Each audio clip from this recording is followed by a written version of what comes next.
وعلى الله قصد السبيل ومنها جائر মহান আল্লাহ রাব্বুল আলামিন বলছেন লাকাদ কানা লাকুম ফি রাসূলিল্লাহি উসওয়াতুন হাসানাহ লিমান কানা ইয়ারজুল্লাহা ওয়াল ইয়াওমাল আখিরা ওয়া যাকারাল্লাহা কাসীরা। আল্লাহ সুবহানাহু ওয়া তাআলা সমস্ত মুমিনদের সামনে, বিশ্ব মানবতার সামনে উপস্থাপন করছেন যে আল্লাহ রাসূল, আমার প্রিয় হাবিব বিশ্ব নবী জনাব মুহাম্মদুর রাসূলুল্লাহ সাল্লাল্লাহু আলাইহি ওয়াসাল্লামের জীবন আদর্শের মধ্যে রয়েছে তোমাদের জন্য উত্তম অনুকরণীয় আদর্শ। কার জন্য? লিমান কানা ইয়ারজুল্লাহ, যে ব্যক্তি আল্লাহর দিদারের আকাঙ্ক্ষা করে, ওয়াল ইয়াউমাল আখিরা, এবং যে পরকালের জীবন বিশ্বাস করে, ওয়া যাকারাল্লাহ কাসীরা, আর যে ব্যক্তি আল্লাহর স্মরণ বেশি বেশি করে। তাহলে তিনটা গুণের কথা বলা হয়েছে। যারা আল্লাহর দিদার পেতে চায়, পরকালীন জীবনকে সুন্দর করতে চায়, আর আল্লাহর স্মরণ বেশি বেশি করে, তাদের জন্য আল্লাহ রাসূলের জীবনের মধ্যে রয়েছে উত্তম অনুকরণীয় আদর্শ। বলেন আল্লাহু আকবার। আমরা এই তিনটা জিনিস চাই কিনা? আল্লাহর দিদার চাই কিনা? কারা কারা চাই ভাইজান? হাত তুলে দেখায় সবাই। আমরা আল্লাহকে চাই, ঠিক না?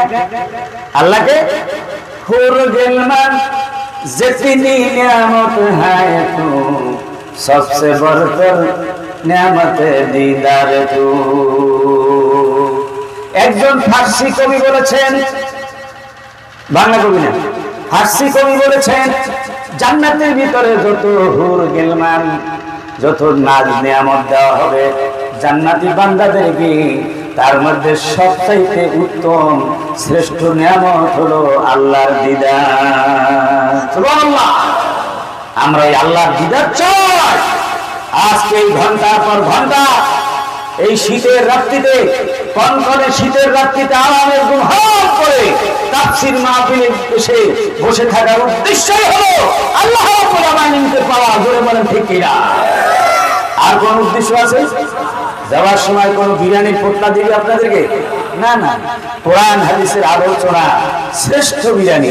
জোরে বলেন ঠিক কিনা? সুতরাং আমরা আল্লাহকে পাওয়ার জন্য এখানে আমরা কি ঘন্টা পর ঘন্টা বসে আছি। রাতের আধারে উঠে তাহাজ্জুদ নামাজ কেন পড়ছি? আযানের সাথে সাথে মসজিদে কেন গিয়ে আমরা জামাতের কাতারে হাজির হচ্ছি?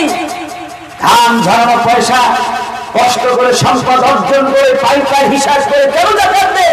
কেন হাজার হাজার মাইল দূর থেকে আমরা বাংলাদেশে সেই সৌদি আরব গিয়ে কাবা শরীফ আমরা তাওয়াফ করি, আরফার ময়দানে হাজির হই, উদ্দেশ্য একটাই, আল্লাহকে পাওয়ার জন্য, পরকার জীবনকে সুন্দর করার জন্য, সার্থক করার জন্য। জোরে বলেন ঠিক কিনা আমার ভাইরা? সুতরাং আল্লাহ তাআলা বলছেন যে তোমাদের জন্য রয়েছে, যারা আল্লাহকে পেতে চাও, পরকালের জীবনকে সুন্দরভাবে সাজাতে চাও, আর আল্লাহ যাদের শ্রেষ্ঠ উত্তম তোমাদের ভালোবাসার পাত্র, ওয়াল্লাযীনা আমানু আশাদ্দু হুব্বান লিল্লাহ, মুমিনদের ভালোবাসার পাত্র কে? আরো জোরে বলেন কে?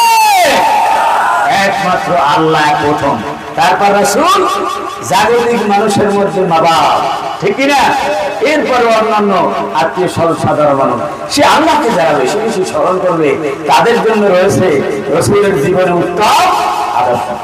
এই আয়াতের আলোকেই আমি আলোচনা করব বিশ্ব নবীর জীবন আদর্শ, এই মানব জাতি ইহকালীন ও পরকালীন শান্তি বা মুক্তির গ্রান্তি। বলেন আল্লাহু আকবার। মানুষ অনুকরণ প্রিয়। মানুষ কি? অনুকরণ প্রিয়। একজন যদি ডাক্তার হতে চায়, তাহলে ডাক্তারের কাছে পড়ালেখা করতে হবে না? ইঞ্জিনিয়ার হতে চাইলে ইঞ্জিনিয়ারের কাছে পড়ালেখা করতে হবে না? এইভাবে করে জাগতিক কোনো কাজ করতে গেলে একজন রাজমিস্ত্রি, তাকে একজন উস্তাদ ধরতে হবে না? জোরে বলেন ঠিক কিনা? এমনকি মহিলারা রান্না বান্না করার জন্য আর একজন মুরব্বীর কাছে রান্না বান্না শিখতে হবে কিনা? শিখতে হবে। তাই সব কিছুতে আমরা অনুকরণ প্রিয়। আমাদের জীবনকে, পার্থিব জীবন, পরকালীন জীবনকে সুন্দর করে সাজাবার জন্য কোন মহান ব্যক্তিকে অনুসরণ করতে হবে সেটা বাছাই করার দায়িত্ব এই পৃথিবীর মানুষের নয়। এই বাছাই করার দায়িত্ব কার? আল্লাহ যিনি আকাশ সৃষ্টি করেছেন, জমিন সৃষ্টি করেছেন, মানুষ সৃষ্টি করেছেন, এই জিন সৃষ্টি করেছেন, তিনি বাছাই করে দিবেন তাকে অনুকরণ করলে দুনিয়া আখিরাতে শান্তি এবং মুক্তি পাওয়া যাবে। আল্লাহ রাব্বুল আলামিন বিশ্ব মানব গোষ্ঠীর মধ্যে এমন একজন মানুষকে বাছাই করলেন যাকে সর্বগুণে গুণান্বিত করে পৃথিবীর মানুষের সামনে হাজির করেন। তিনি আর কেউ নন, তিনি হচ্ছেন বিশ্ব নবী, আমার নবী, আপনার নবী, বিশ্ব নবী জনাবে মুহাম্মদুর রাসূলুল্লাহ সাল্লাল্লাহু আলাইহি ওয়াসাল্লাম। আল্লাহ বলে দিলেন, তোমাদের জীবনকে যদি সুন্দর করতে হয়, মার্জিত করতে হয়, সাজাতে হয়, জীবনে যদি নিরাপত্তা শান্তি পেতে চাও, তাহলে আমার রাসূলের জীবন আদর্শ অনুকরণ করো। সুবহানাল্লাহ। ভাইরা আমার, রাজি আছি? আমরা রাসূলকে অনুকরণ করতে রাজি আছি? রাসূলের জীবনে দুইটা দিক, এক হলো রাসূলের সুরাত আর এক হলো সিরাত। সুরাত হলো বাহ্যিক অবয়ব, সে সুন্দর করে আল্লাহ রাসূলকে কি সুন্দর করে সৃষ্টি করেছেন, কত গুণ দিয়েছেন আল্লাহ পাক, সেসব কিছুর আলোচনা। এটা হচ্ছে প্রশংসনীয় দিক। আর একটা হচ্ছে সিরাত। সিরাত মানে হচ্ছে রাসূলের জীবন আদর্শ, নীতি আদর্শ। এটা হলো অনুকরণীয়। একটা প্রশংসনীয় আর একটা কি অনুকরণীয়। দুটা দিক থেকেই আমি আলোচনা করবো ইনশাআল্লাহ। আল্লাহ রাসূল হচ্ছেন এই পৃথিবীতে, তিনি হচ্ছেন বিশ্বনবী, আল্লাহর সৃষ্টির শ্রেষ্ঠতম নমুনা। মানব জাতির মধ্যে যাদেরকে দুনিয়া আল্লাহ পাক প্রেরণ করেছেন, এই মানুষের মধ্যে উত্তম মানুষ, সেরা মানুষ হলো নবী রাসূল, ঠিক না? এরপরে অন্যান্য মানুষ, যত মানুষ সৃষ্টি করেছেন সমস্ত মানুষের মধ্যে সেরা মানুষ এবং সেরা নবীদের মধ্যে সেরা নবী হলেন বিশ্বনবী জনাবে মুহাম্মদুর রাসূলুল্লাহ সাল্লাল্লাহু আলাইহি ওয়াসাল্লাম। আল্লাহর প্রশংসা করা যেমন বান্দার উপরে ফরজ, তেমনি করে নবীর প্রশংসা করাও নবীর উম্মতের উপরে কি ফরজ। আল্লাহ রাব্বুল আলামিন বলেন, ওয়ারাফা'না লাকা যিকরাক, আমি আপনার স্মরণকে, আপনার আলোচনাকে, আপনার আলোচনার দিগন্ত উন্মোচিত করেছি। বিশাল আকাশ বিস্তীর্ণ জমিনের চাইতে আরো বিশালতা দিয়ে আপনার সম্মান আমি বৃদ্ধি করে দিয়েছি। সুবহানাল্লাহ। তাফসীরের ভিতরে লেখা হয়েছে, ইবনে কাসিরের ভিতরে লেখা হয়েছে, এই আয়াতের অর্থ হলো হাইসুমা যুকিরতু যুকিরতা, যেখানে আমি আল্লাহ রাব্বুল আলামিনের নাম স্মরণ করা হবে, সেখানে আপনি হাবিব, আপনার নামও স্মরণ করা হবে। সুবহানাল্লাহ। আল্লাহকে যখন আমরা স্মরণ করি, নবীকে বাদ দিয়ে আমরা কি স্মরণ করি না বহু জায়গায়, ঠিক না? আমরা কালেমায় নবীদের নাম স্মরণ করি আল্লাহর নামের সাথে সাথে, লা ইলাহা ইল্লাল্লাহু মুহাম্মাদুর রাসূলুল্লাহ। সুন্দর করে বলেন, লা ইলাহা, জোরে জোরে লা ইলাহা, আরো জোরে লা ইলাহা, লা ইলাহা ইল্লাল্লাহু মুহাম্মাদুর রাসূলুল্লাহ। আছে না নাই? কালেমার মধ্যে আছে না নাই? আল্লাহর নাম আছে, রাসূলের নাম, আযানের মধ্যে আছে না নাই? নামাজের ভিতরে আল্লাহর নাম আছে, রাসূলের নাম, রাসূলের আমরা দরুদ পড়ি কিনা? সব জায়গায় কি আছে। जहां तक है रुबूबियत खुदा की, वहां तक है नबुवत मुस्तफा की। আল্লাহু আকবার। আল্লাহ রাব্বুল আলামিনের রুবুবিয়ত যতটুকু এরিয়া পর্যন্ত, রাসূলের রিসালাতের এরিয়া ততটুকু, জোরে বলেন আল্লাহু আকবার। ভাইরা আমার, রাসূলুল্লাহ সাল্লাল্লাহু আলাইহি সাল্লামের আল্লাহর জিকির করা যেমন ফরজ, রাসূলের জিকির করা ফরজ। রাসূলের জিকির করা মানে হলো রাসূলের প্রশংসা করা, রাসূলের উপর দরুদ সালাম প্রেরণ করা। বলেন আল্লাহু আকবার। আমার ভাইরা, হযরত জাবের রাদিয়াল্লাহু তাআলা রাসূলের সৌন্দর্য বর্ণনা করতে গিয়ে বলেন, আইতু রাসূলুল্লাহ সাল্লাল্লাহু আলাইহি ওয়াসাল্লাম ফি ليلة دهان وعليه حلة حمراء فجعلت أنظر إليه وإلى القمر فلهو عندي أحسن من القمر সুনানে তিরমিজির ভিতরে হাদিসটি বর্ণিত আছে হযরত জাবির ইবনে সামুরা রাদিয়াল্লাহু আনহু বলেন একবার চাঁদনি রাত্রিতে চাঁদের 14 তারিখ রাত্রিতে আমি রাসূলের পাশে ছিলাম রাসূল তখন লাল চাদর জড়িয়েছিলেন আমি একবার রাসূলের সুন্দর চেহারার দিকে তাকাই আবার আকাশের সুন্দর চাঁদের দিকে তাকাই বারবার তাকাই আমি দেখতে পেলাম আল্লাহ রাসূল চাঁদের চাইতেও বেশি সুন্দর চাঁদের গায়ে কালিমার দাগ দেখা যায়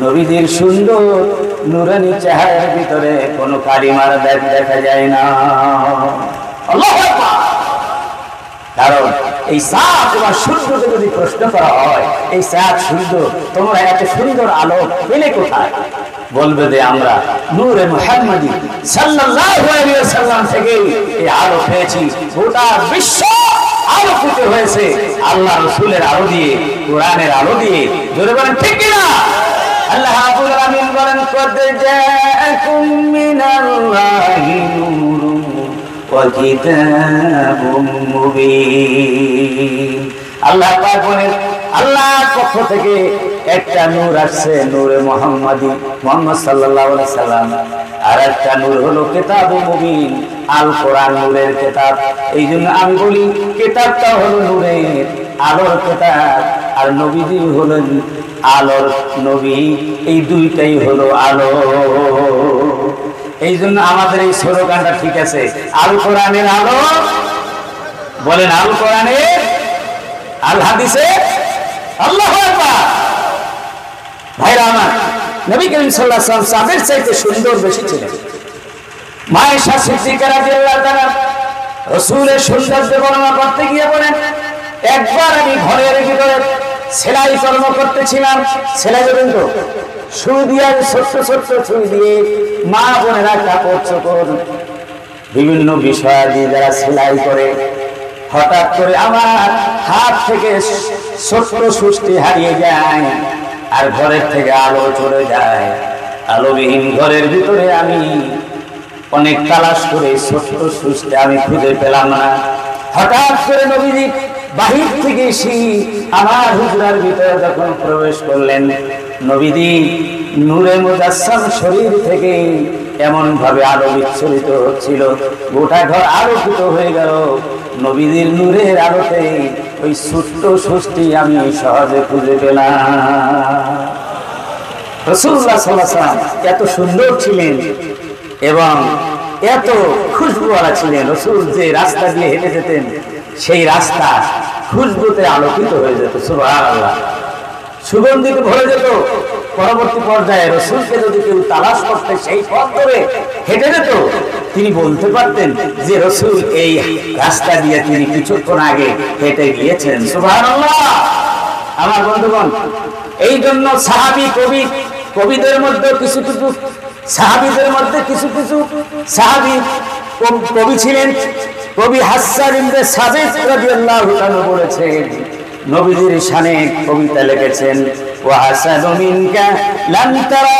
কাত্তু আইনি ওয়াজিবালু মিনকা লাম তালিদিন নিসাউ কবি হাসান ইবনে সাবিত রাদিয়াল্লাহু তাআলা বলেন যে আমার এই চোখ এই পৃথিবীতে কত মানুষ দেখলো রাজা দেখলো বাদশা দেখলো কত সুন্দর সুন্দর মানুষকে আমার এই চোখ দেখলো কিন্তু বহু মানুষও দেখেছে কিন্তু আল্লাহর নবীর মতো এত সুন্দর মানুষ পৃথিবীর কোনো চোখ দেখে না সুবহানাল্লাহ আর পৃথিবীর কোনো মা বহু সন্তান জন্মগ্রহণ করেন হাজারো লাখো মা সন্তান জন্ম দিয়েছেন পেটে ধারণ করেছেন সন্তান প্রসব করেছেন মুহাম্মদ রাসূলুল্লাহর মতো সুন্দর মানুষ সুন্দর সন্তান পৃথিবীর কোনো মা আমিনা ছাড়া কেউ দুনিয়ায় প্রসব করতে পারে নাই সুবহানাল্লাহ খুলিকতা মুবাররান মিন কুল্লি আইবিন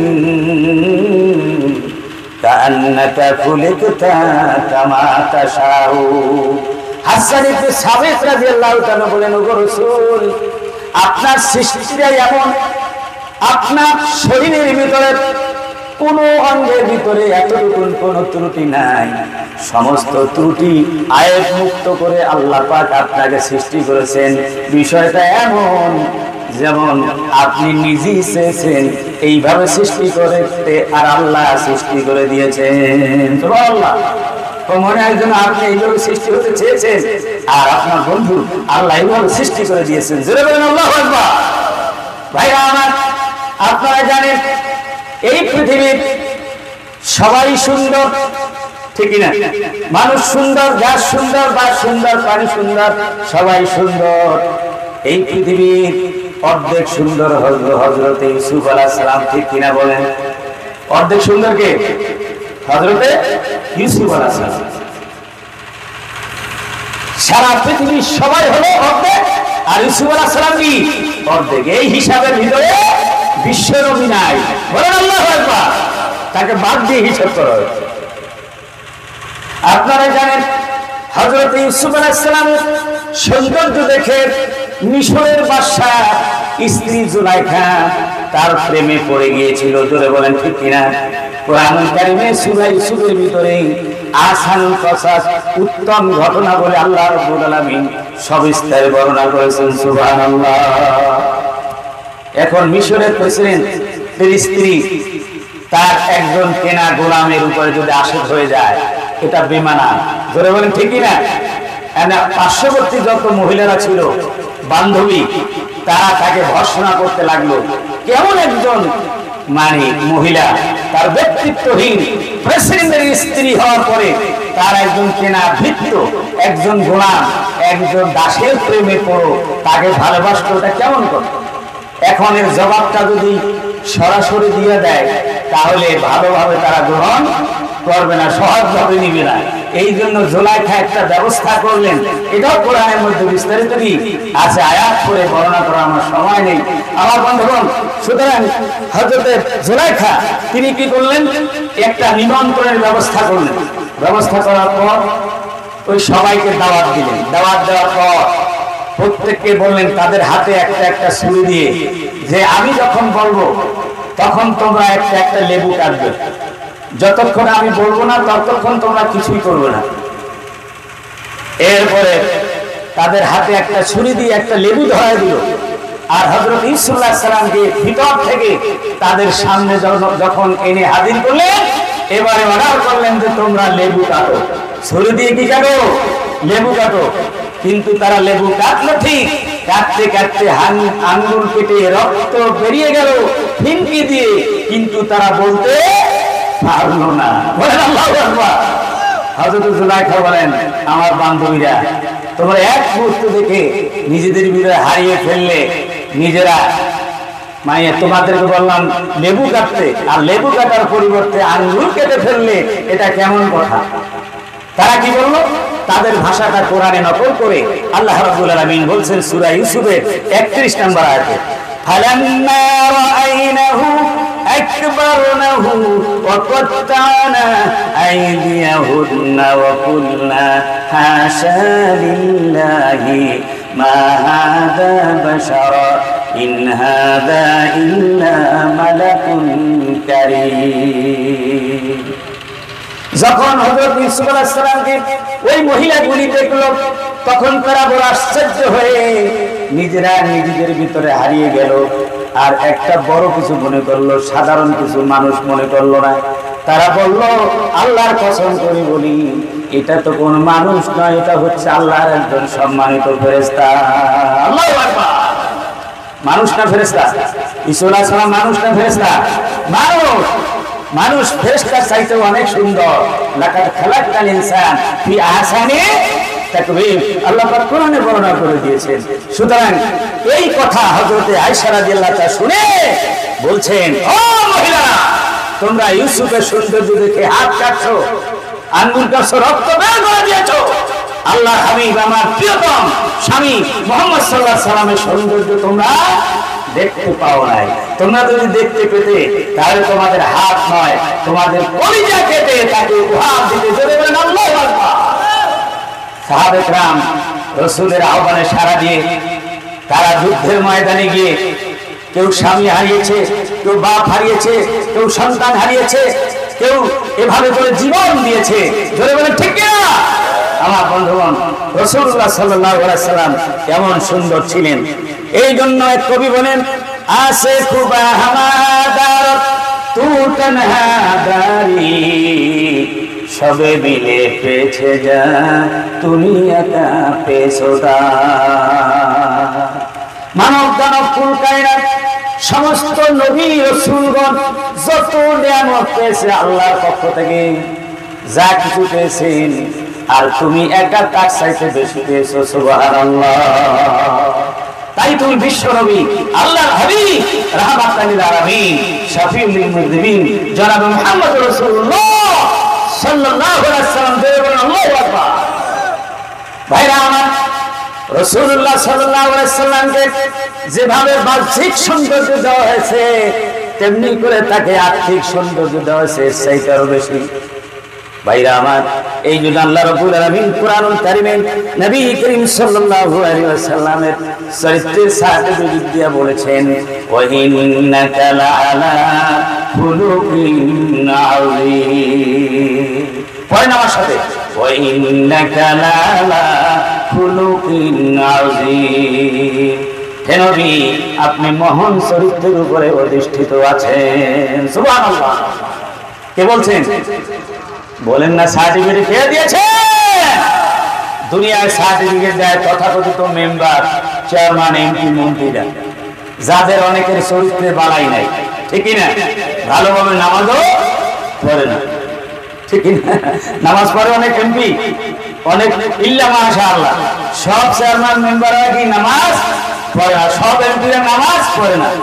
কয় আমার নেতার চরিত্র কত ভালো, ফুলের মতো পবিত্র, নামাজ পড়ে না। আছে কিনা? আপনাদের এলাকায় নাই, কিন্তু অনেক জায়গায় আছে না নাই? এমন নেতার ভোট দিবে।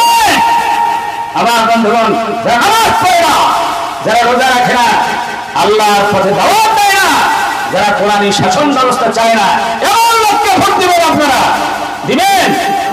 কথা বলে দিবেন নাকি? কেউ দিব না। কারে ভোট দেবো? যে নামাজ পড়ে, রোজা রাখে, হজ করে, যাকাত দেয়, কোরআনের কথা বলে। কোরআনে কার কথা? জোরবান কার কথা? হাদিস কার কথা? এই কোরআন হাদিসের কথা বলে, কোরআন হাদিস দিয়ে সমাজ চালাবে বলে অঙ্গীকার করে, তাকে আমরা ভোট দেবো। জোরে বলেন ঠিক কিনা? কে কে রাজি আছেন? দু হাত তুলে দেখান। নাই তাকবীর, নাই তাকবীর। আল কোরআনের আলো, আল হাদিসের আলো। ভাইরা আমার, সুতরাং শুধু ওয়াজ শুনে সমাজ পরিবর্তন হবে না। শুধু আমরা ওয়াজ শুনলাম, আর এক কান দিয়ে শুনলাম, আর এক কান দিয়ে কি বেরিয়ে গেল। ঠিকই না বলেন? যেখানে আইন প্রণয়ন হয় সেই জায়গায় এই তাফসীরের কথা যারা বলে, সেই রকম লোক সেখানে লাগবে। বলেন ঠিক না? সারাক্ষণ ওয়াজ শুনলাম, আমার সমাজ ব্যবস্থা, আমার দেশে আইনি ব্যবস্থা যদি কোরআন না থাকে, তাহলে ভালোভাবে আপনি ধর্মকর্ম করতে পারবেন না। যেইটার সাক্ষী বিগত 15 বছর পর্যন্ত আপনারা ভালোভাবে ধর্মকর্ম করতে পারছেন, ভালোভাবে মাহফিল করতে পারছেন। মাহফিল করছে বক্তা, আইসাই মাইকটা এরকম রয়ে গেছে, দেখছেন আপনারা? ঠিকই না বলেন? মৌলভী সাহেবকে আল্লাহ কথা বাদ দিয়ে, রসুলের কথা বাদ দিয়ে কিছু বলছে, তাহলে তারা মাইক নিল কেন? ওই তাদের গায়ে লাগবে সুদের কথা, সুদের বিরুদ্ধে, ঘুষের বিরুদ্ধে, জেনা ব্যবসায়ের বিরুদ্ধে, মদের বিরুদ্ধে এইসব কথা বলায় তারা কি না কর? জোরে বলেন ঠিক কিনা? সুতরাং এগুলিকে যারা নিষিদ্ধ করা প্রত্যয় গ্রহণ করবে, জাতির সামনে অঙ্গীকার করবে, তাদেরকেই ভোট দেবেন। XYZ আপনারাই নির্বাচন করবেন কাকে ভোট দেবেন, আমি বলবো না। যে ব্যক্তি করবে তাকে ভোট দেবেন। রাজি আছেন ইনশাআল্লাহ? আল্লাহ পাক সবার ইচ্ছা আকাঙ্ক্ষাকে কবুল করুন। সকল আল্লাহুম্মা আমিন। ভাইরা আমার, রাসূলুল্লাহ সাল্লাল্লাহু আলাইহি সাল্লাম ছিলেন, তিনি সর্বগুণে গুণান্বিত, তিনি ছিলেন মহান চরিত্রের উপরে অধিষ্ঠিত। কে সার্টিফিকেট দিয়েছেন? আল্লাহ পাক। আল্লাহর নবী নিজেও বলেছেন, ইন্নামা বুইস্তু লিউতাম্মিমা মাকারিমাল আখলাক। ও দুনিয়ার মানুষ, আমি কেন এই দুনিয়ায় এসেছি তোমরা শোনো। মানুষের ভিতরে সর্বোত্তম চরিত্র, সভ্যতা, ভদ্রতা, ভালো অভ্যাস গড়ে তোলার জন্য, তার পূর্ণতা দেওয়ার জন্য এই দুনিয়ায় আমি রাসূল হিসেবে প্রেরিত হয়েছি। রাসূল সমাজে এসে কোরআনের ভিত্তিতে, কালেমার ভিত্তিতে তিনি মানুষগুলিকে দাওয়াত দিয়ে সমাজের ভিতরে যত অন্যায়, অপরাধ, অপসংস্কৃতি ছিল সবগুলি উৎখাত করে দিয়ে কোরআনী বিধান যখন চালু করে দিলেন, সেই সমাজ সুন্দর সমাজ, একটা শান্তিময় সমাজ, নিরাপত্তাপূর্ণ সমাজে পরিণত হলো। কথা ঠিক কিনা? যে সমাজে সুদ ছিল না, ঘুষ ছিল না, চাঁদাবাজি ছিল না, রাহাজানি ছিল না, জেনা ব্যভিচার ছিল না, মানুষের ভিতরে হানাহানি ছিল না, ছিল মানুষের ভিতরে সম্প্রীতি, ঐক্য, মহব্বত, ভালোবাসা। কথা ঠিক কিনা? সেরকম একটা সম্প্রীতির সমাজ আমরা চাই কিনা? আমরা চাই কিনা? যদি আমরা সমাজ সেরকম একটা সমাজ চাই, আজকের দিনে আমাদের সকলকে ঐক্যবদ্ধ হতে হবে। কি হতে হবে? ঐক্যবদ্ধ হতে হবে। আমরা বিচ্ছিন্ন থাকতে পারবো না। আমাদের সমাজের টুপি দিয়া, পাগড়ি দিয়া, জামা দিয়া, পিসাবের তরিকা দিয়া, নানান রকমের তরিকায় আমরা ভাগ হয়ে আছি। কথা ঠিক কিনা? কেউ সিস্তিয়া তরিকার মুরিদ, কেউ কাদিয়া তরিকার মুরিদ, কেউ নকশবন্দির তরিকার মুরিদ, কেউ মুজাদ্দিদ তরিকার মুরিদ, কেউ পাঁচকলি দেয়, কেউ গোল দেয়, কেউ লম্ব দেয়, কেউ রঙিন দেয়, কেউ সাদা দেয়, নানান রকম টুপি দেয়। ঠিক কিনা? এই সব দিয়ে ভাগ করা যাবে না। যে টুপি পরেন কোনো সমস্যা নাই, টুপি পরা সুন্নাত। ধরে বলেন ঠিক কিনা? আর যে তরিকার মুরিদ হন না কেন, জিকির কয়টা? লা ইলাহা ইল্লাল্লাহ। কেউ তো জিকির বানাই দিতে পারবে না। সুতরাং যে কোনো তরিকার হই, যে কোনো দলের হই, আমরা সবাই ঐক্যবদ্ধ থাকবো। আল্লাহ কয়জন? জোরে বলেন কয়জন? রাসূল কয়জন? তারপরে কোরআন কয়টা? ইসলাম কয়টা? একটা। তাহলে আমরা সবাই ঐক্যবদ্ধ হতে পারবো তো ইনশাআল্লাহ? কারা কারা রাজি আছি সবাই হাত তুলে দেখাই। সবাই আমরা ঐক্যবদ্ধ থাকবো। আরেকটি বিষয় আছে আমাদের সমাজে, আলিয়া আর কওমিয়া। ঠিক কিনা বলেন? কিছু মাদ্রাসা আছে আলিয়া, সরকারি ব্যবস্থাপনা পরিচালিত হয়, আর কিছু মাদ্রাসা আছে কওমি আলেম আর সরকারি আলেম। আমরা এই প্রাচীর তুলে কওমি এবং আলিয়ার মাঝখানে যে একটা বিভাদের, একটা বিভাজনের যে একটা প্রাচীর আছে, এই প্রাচীরটা ভেঙে ফেলতে চাই। আপনারা রাজি আছেন কিনা? ভেঙে ফেলে আমরা আলিয়া কওমিয়া সবাই এক। সবাই কি এক? কিছু কিছু তো ইখতিলাফ থাকবেই। ধরবেন ঠিক না? ওই সব ইখতিলাফ মেনে নিয়েই আমাদের কি করতে হবে? ঐক্যবদ্ধ হতে হবে। না আমাদের কেউ হাত তোলে একবার আর কেউ তোলে কয়েকবার, যেটাকে রফে আযান বলা হয়। ঠিক কিনা? কোনো সমস্যা নাই। এগুলি হলো মুস্তাহাব বিষয়। কেউ আমিন বলে জোরে আর কেউ বলে আস্তে। উভয়টা হাদিসের মধ্যে আছে না নাই? আছে না? বাংলাদেশে আমিন বলে বেশি মানুষে আস্তে, আর কম মানুষে বলে জোরে। সৌদি আরব মধ্যপ্রাচ্যে যান, বেশি মানুষে বলে জোরে সরে, কম মানুষে বলে আস্তে। জোরে বলেন ঠিক কিনা? শাহ ওলিউল্লাহ রাহমাতুল্লাহ আলাইহি বলেছেন, একটা মাসলা বলে দেই, যে আমার কাছে উত্তম বিষয় হলো যেই এলাকায় মুস্তাহাব বিষয়গুলি বেশি সংখ্যক মানুষ যেভাবে পালন করে সেইভাবে পালন করা উত্তম। কথা বুঝতে পেরেছেন? আমাদের দেশে যেহেতু মানে আস্তে করেই আমিন বলে বেশি মানুষ, এইখানে আস্তে বলা উত্তম। তবে কেউ যদি জোরেও বলে, তাকে মসজিদ থেকে বাড়ি করা যাবে না, সেও মুসল্লি। জোরে বলেন ঠিকই না? তাকে বলতে দেন। আর আপনি আস্তে বলছেন যে উনিও বলতে পারবে না যে আপনি গুমরা হয়ে গেছেন। কথা ঠিক কিনা? আর যেই জায়গায় বেশি মানুষের যেই জিনিসটা বলে, সেই জিনিসটা সেইখানে বলা উচিত। যেমন সৌদি আরব মধ্যপ্রাচ্যে মানে জোরে বলে বেশি, ওখানে আপনি জোরে বলেন, সমস্যা নেই। কোনো সমস্যা আছে? সমস্যা নাই। এই জন্য আমরা সবাই ঐক্যবদ্ধ থাকবো। এগুলি আজকে সমাজের জন্য সবচেয়ে বড় হচ্ছে কি, এগুলি আমরা ঐক্যবদ্ধ না হলে এক দলে বলবে এইটা, আর এক দল বলবে এইটা, এরপরে আপনি যাবেন ইসলাম থেকে দূরে সরে। হুজুর আপনারাই তো মিলতে পারলেন না, এক দলে বলেন এইটা জোয়াল্লিন, আর এক দলে বলেন জোয়াল্লিন, আমরা যাবো কোন দিকে? নামাজই পড়বো না। জোরে বলেন না বুঝুল্লাহ। তাই বুদ্ধিমানের কাজ হলো? কত বলেন? বুদ্ধিমানের কাজ হলো আপনি বাজারে গেছেন, আপনি দেখবেন কোন জায়গায় ভালো মাছ পাওয়া যায়, মন্দের ভালো তো একটা আছে না নাই? আপনি যদি একদম সবগুলিকে খারাপ বলে আপনি যদি চলে আসেন বাড়িতে খালি মানে থইলা নিয়ে, খালি ব্যাগ নিয়ে, তাহলে স্ত্রী আপনাকে ভর্ৎসনা করবে কিনা? এই যে আব্দুল্লাহ বাপ, কি দিয়ে ভাত খাবা, আজকে লবণ ছাড়া কোনো উপায় নাই, যেহেতু তুমি বাজারে কোনো মাছ আনো না। আমার বন্ধুগণ, এই জন্য আকল দিয়ে বিবেচনাও আমাদেরকে কিছু করতে হবে, কোনটা সত্য, কোনটা ভালো, কোনটা উত্তম। এই জন্য আল্লাহ পাক বিবেক দিয়েছেন। আল্লাহ পাক সবাইকে সঠিক রাস্তায় রাখুন। সকলে আল্লাহুম্মা আমিন। আমার বন্ধুগণ, এবারে বলবো রাসূলুল্লাহ সাল্লাল্লাহু আলাইহি সাল্লামের জীবন আদর্শের আলোচনা করে কেউ শেষ করতে পারবে না। আমি সারা রাত কেন, সারা বছর যদি আলোচনা করি, তারপর রাসূলের জীবনী আদর্শ আলোচনা করে শেষ করা যাবে নাকি? জোরে বলেন, যাবে?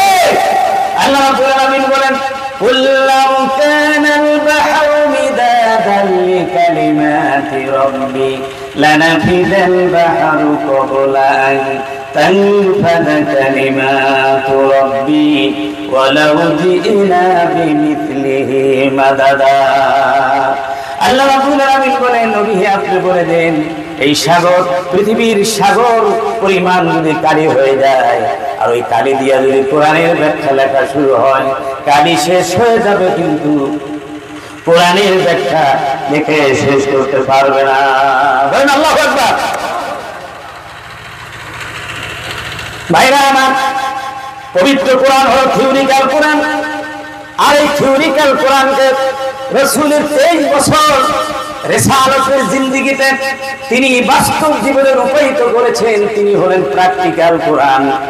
রাসূলের জীবন আদর্শ কি? প্র্যাকটিক্যাল কোরআন। আল্লাহর কোরআন হলো এই যে কোরআনটা, এইটা হচ্ছে একটা থিওরিক্যাল কোরআন, পুঁথিগত কোরআন, লিখিত কোরআন, ঠিক না? আর এই কোরআনকে 6666টি আয়াত বাস্তবে রূপ দিয়েছেন। তিনি হচ্ছেন বিশ্বনবী জনাব মুহাম্মদ রাসূলুল্লাহ সাল্লাল্লাহু আলাইহি ওয়াসাল্লাম। কানা খুলুকুল কোরআন, রাসূলের চরিত্র হলো 30 পারা কোরআন।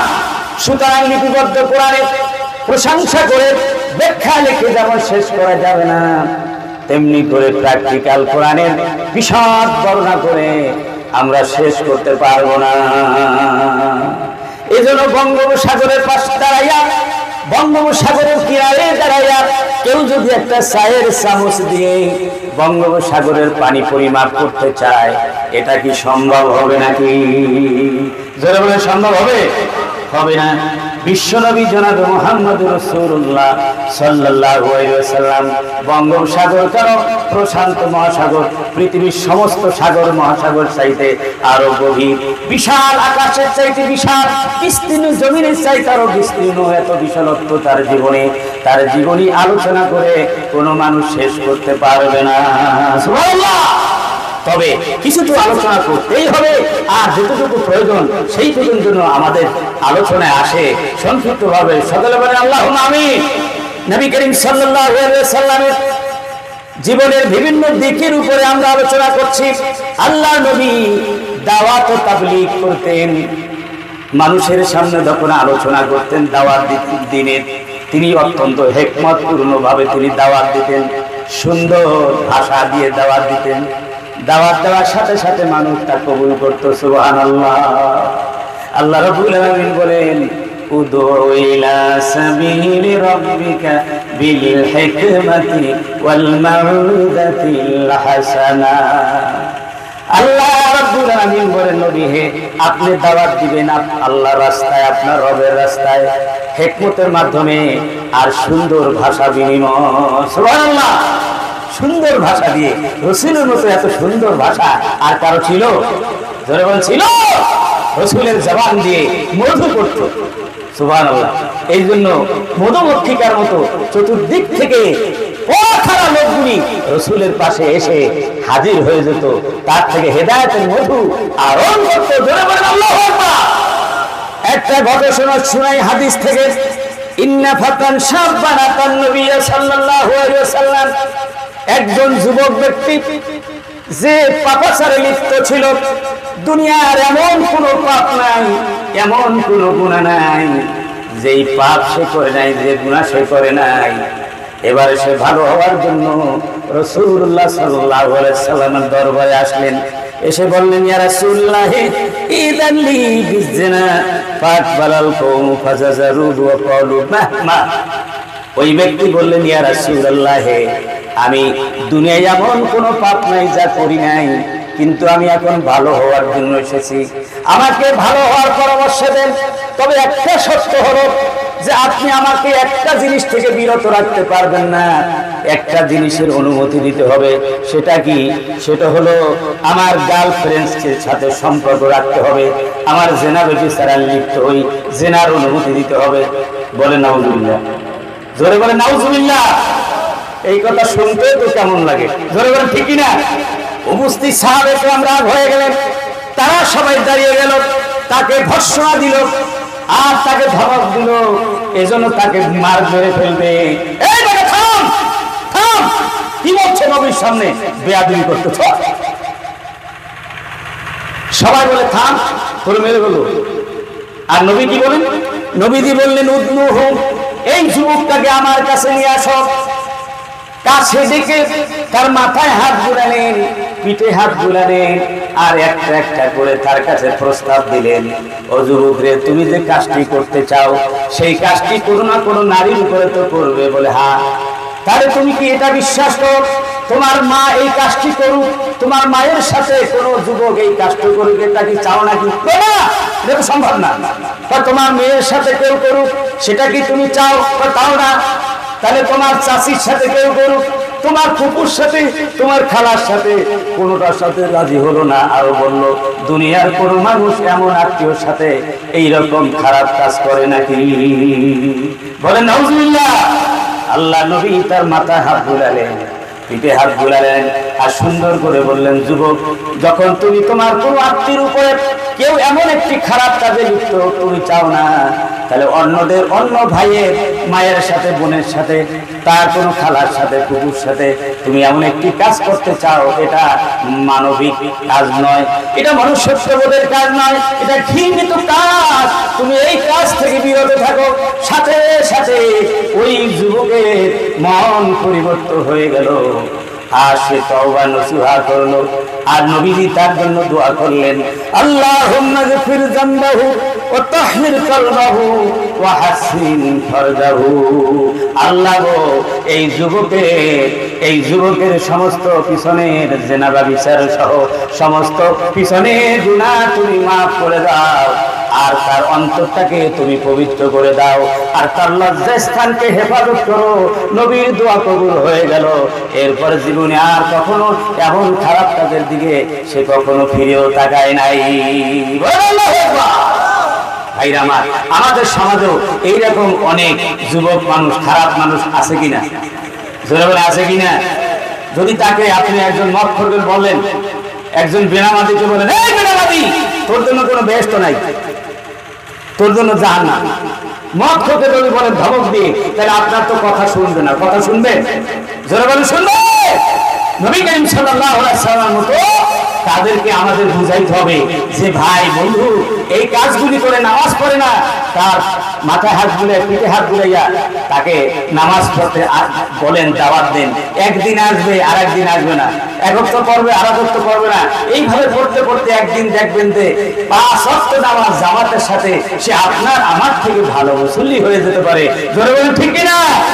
মদ ছেড়ে দিয়ে, এমন একটা যুবককে মদ ছেড়ে দিয়ে আল্লাহ পাক তাকে পবিত্র বানায় দিতে পারেন। তার থেকে ভালো, আমার থেকে, আপনার থেকে সে ভালো মুমিন হয়ে যেতে পারে, মুসলমান হয়ে যেতে পারে। জোরে বলেন ঠিক কিনা? এই জন্য যুবকদেরকে একটু সাথ দিতে হবে, তাদেরকে ধমক দিয়ে ইসলামের ভিতরে আনা যাবে না। দাওয়াত দিতে হবে আদর দিয়ে, সযত্নে, যত্নবান হয়ে, দরদ দিয়ে, মনের আবেগ দিয়ে। জোরে বলেন ঠিক কিনা? আল্লাহ পাক বলেন, ইন্নামা আনতা মুযাক্কির লাস্তা আলাইহিম বিমুসাইতির। হে রাসূল, আপনাকে দারোগা করে পাঠানো হয় নাই, আপনি উপদেশক, আপনি বলে যান, আপনি বলে যান। সুতরাং আমাদের দায়িত্ব হলো দাওয়াত দেওয়া। রাজি আছেন? রাজি আছেন? এত ঘনবসতি এলাকা, এই মসজিদে আমি কয়েক ওয়াক্ত নামাজ পড়েছি। এই ঘনবসতি এলাকার সব লোকগুলি যদি মসজিদে যেত, তাহলে মসজিদ সব ভরে যেত। জোরে বলেন ঠিক কিনা? অনেকে রাস্তায় দাঁড়িয়ে দাঁড়িয়ে কথা বলতে দেখেছি, কিন্তু জামাতের সময় চলে গেছে, জামাতে তারা নামাজ পড়ে নাই। আপনারা কি পড়বেন ইনশাআল্লাহ? নামাজ পড়বেন জামাতে? কি বলেন? এবার নামাজের দাওয়াত দিবেন না শুধু একটা ওয়াজ শুনে গেলেন? আপনারা আপনাদের দায়িত্ব আছে না নাই? আপনাদের দায়িত্ব করণী নাই? এই যে ওয়াজ শুনলেন, এই দায়িত্ব আপনারা পৌঁছে দিবেন ঘরে ঘরে, এই দায়িত্বটা আপনাদের। এই যে ইমাম সাহেব প্রতি জুমাতে খুতবা দেয়, এই খুতবা দেয়, এটা কি আপনার আনাকুম আর জানাকুম শোনাকুম হইল? শুধু আসলেন, গেলেন আর শুনলেন, এটাই যথেষ্ট? বরং এই কথাগুলি, এই মেসেজটা ঘরে ঘরে মহিলাদের কাছে, যুবকদের কাছে যারা আসে না মসজিদে, তাদের পৌঁছে যাওয়া এই এক সপ্তাহের জন্য আপনাদের দায়িত্ব করণীয়। ধরে বলেন ঠিক কিনা? এই দায়িত্বকে আমরা পালন করি। এই দায়িত্ব যদি পালন না করে থাকি, তাহলে আল্লাহর কাছে জবাবদিহি করতে হবে কিনা? জবাব দিতে পারবেন? এই দায়িত্ব পালন করবেন আপনারা। কারা কারা পালন করবেন হাত তুলে দেখান। দাঈল আল্লাহর ভূমিকা পালন করতে হবে, দাঈল আল্লাহর ভূমিকা পালন করতে হবে। আল্লাহ পাক কবুল করুন সকল, আল্লাহুম্মা আমিন। ভাইরা আমার, নবী করিম সাল্লাল্লাহু আলাইহি ওয়াসাল্লাম চরিত্রের কোন দিকটা আমি আলোচনা করব অল্প সময়ের ভিতরে? নবী করিম সাল্লাল্লাহু আলাইহি ওয়াসাল্লাম তিনি ছিলেন ভারসাম্যপূর্ণ এবং মধ্যমপন্থী, ন্যায়পন্থী একজন আদর্শ নবী। তার সমস্ত আমলের ভিতরে ভারসাম্য ছিল, একবার শূন্যতাও ছিল না, আবার সীমা অতিরিক্ত ছিল না। সালাতের ক্ষেত্রে, রোজার ক্ষেত্রে তিনি কখনো নফল রোজা রাখতেন, ফরজ রোজা রাখতেন, এবার নফল রোজা রাখতেন, কখনো রাখতেন, কখনো ভাঙতেন। আবার রাত্রিতে তিনি ঘুমাতেন, আবার নামাজ পড়তেন। সারা রাত জেগে তিনি নামাজ পড়তেন না। কখনো কখনো তিনি সারা রাত জেগে নামাজ পড়ার পর তার পা মুবারক ফুলে গিয়েছিল। হযরত আয়েশা রাদিয়াল্লাহু তাআলা বলছেন, হে আল্লাহর রাসূল, আপনি ওই নবী গুফির এলাকা মা তাকাদ্দামা মিন যামবিকা মা তাআখার, যে আপনার আগের গুনাহ, পিছনের গুনাহ, সমস্ত গুনাহ আল্লাহ পাক মাফ করে দিয়েছেন, এত করে ইবাদত করে। তখন আল্লাহ নবী বলেন, আফালা আকুনা আবদান শাকুরা, আমি কি আল্লাহ শুকরগুজার বান্দা হব না? আল্লাহ রাব্বুল আলামিন সারা রাত থেকে এই রকম ইবাদত করা পছন্দ করেন না। আল্লাহ রাব্বুল আলামিন, ইয়া আইয়ুহাল মুযাম্মিল কুমিল লাইলা ইল্লা কালিলা, যে চাদর আচ্ছাদনকারী, কম্বল জানানো ব্যক্তি, যে ঘুমায় আছো, রাসূলকে আদরণীয় ভাষা দিয়ে, নাম দিয়ে আল্লাহ পাক ডাকলেন। সুবহানাল্লাহ। ভাইরা আমার, রাসূল আপনি সারা রাত জেগে আপনার ইবাদত করতে হবে না, কিছু সময় ইবাদত করুন, কিছু সময় আপনি ঘুমান, অর্ধেকটা করুন, অথবা 3/1 করুন, অথবা 2/3 অংশ করুন। তারপর বাকিটা সময় আপনি কি আপনি ঘুমান, আর বাকিটা সময় আপনি কি করেন? ইবাদত করেন। বলেন আল্লাহু আকবার। রাসূলের ইবাদতে কি ছিল? ভারসাম্য ছিল। তার তিনি দারিদ্রতাকে পছন্দ করতেন, কিন্তু বৈরাগ্যতাকে পছন্দ করতেন না। যে কম সম্পদ হোক, আমরা তো সম্পদের পিছনে দৌড়াই। সম্পদের পিছনে যদি দৌড়াই, তাহলে বাম হাত ডান হাতের সম্পদ কামাই করতে হবে। ধরে বলেন ঠিক কিনা? সুদ খাইতে হবে, ঘুষ খাইতে হবে, তারপরে অপরের জমিনের আয় ফেলতে হবে। এই অভ্যাস অনেক মুসলমানে আছে না নাই? আপনাদের এলাকায় নাই এরকম? ঘুষখোর কি জান্নাতে যাবে না জাহান্নামে যাবে? রাশিয়াল মুরতাসি কিলাহুমা ফিন্নার। ঘুষখোর আর যে ঘুষ দেয় আর যে ঘুষ খায়, উভয় কোথায় যাবে? জোরে বলেন কোথায়? জাহান্নামে। জাহান্নাম কি ভালো দেখে নাকি? আর সুদ, সুদ কি ভালো জিনিস? সুদের অসংখ্য কথা কোরআনের 12টি আয়াতে আল্লাহ রাব্বুল আলামিন সুদের ভয়াবহতার কথা বর্ণনা করেছেন। এই সুদে 70 প্রকার গুনাহ আছে। সব চাইতে ছোট্ট গুনাহটা হলো নিজ ঔরাজ্জাত সন্তান নিজ মায়ের সাথে জিনা ব্যভিচারে লিপ্ত হলে যে মহা পাপ হয়, জঘন্য গুনাহ হয়, এইটা হলো, এই সমপরিমাণ গুনাহ হলো সুদের সবচাইতে ছোট্ট গুনাহ। জোরে বলেন নাউজুবিল্লাহ। আপনারা কি সুদ খাবেন? সুদ খাবেন না কারা? হাত তুলে দেখান। আল্লাহ পাক বলেন, হাল্লাল্লাহুল বায়আ ওয়া হারামার রিবা, ব্যবসা বাণিজ্য হালাল, কিন্তু সুদ হারাম। এর থেকে আমাদের কি থাকতে হবে? বিরত থাকতে হবে। আল্লাহ রাসূল বৈরাগ্যবাদ চান নাই। ঘর বাড়ি ছেড়ে দিয়ে একদম আসে না কিছু মানুষ, একবারে সিল্লা দিয়ে বাইরে যায়, এরকম মানুষ আছে কিনা? নিজের বউ বেটির কোনো খবর নেয় না, দেশে বিদেশে ঘোরে। এইসব জিনিস আল্লাহ রাসূল পছন্দ করতেন না। ইসলামের ভিতরে বৈরাগ্যবাদ নাই। ইসলামের ভিতরে বৈরাগ্যবাদ নাই। লা রুহবানিয়াতা ফিল ইসলাম। ইসলামের ভিতরে কোনো বৈরাগ্যবাদ নাই। ইসলাম হচ্ছে একটি সামাজিক একটা জীবন বিধান, যেখানে পরিবার থাকবে, সমাজ থাকবে, ব্যবসা থাকবে, চাকরি থাকবে, অফিস থাকবে, আদালত থাকবে, হ্যাঁ, দেশ নিয়ে চিন্তা করতে হবে, সব কিছু থাকবে যেখানে, সেটার নামই হলো ইসলাম। জোরে বলেন ঠিক কিনা? ইন্নাদ দীনা ইনদাল্লাহিল ইসলাম। ইসলাম হচ্ছে একটি মাত্র জীবন বিধান, যে জীবন বিধানের মধ্যে মানুষের সব কিছু আল্লাহ পাক রেখে দিয়েছেন। সুতরাং সেই ইসলামের অনুসারী হতে হবে। ওমাইয়াউতাগি গায়রাল ইসলামি দীনান ফালা ইউকবাল মিন। আল্লাহ পাক বলেন, ইসলামকে বাদ দিয়া অন্য কোন মতাদর্শ, ধর্ম নিরপেক্ষবাদ, নাস্তিকতাবাদ, সমাজতন্ত্র, কমিউনিজম, এই জাতীয় যত মতবাদ আছে, এই মতবাদকে তোমরা সেখান থেকে ফিরে এসে ইসলামী মতবাদকে তোমরা গ্রহণ করবে। এটাই তোমাদের জীবনের জন্য সার্থক হবে। জোরে বলেন ঠিক কিনা?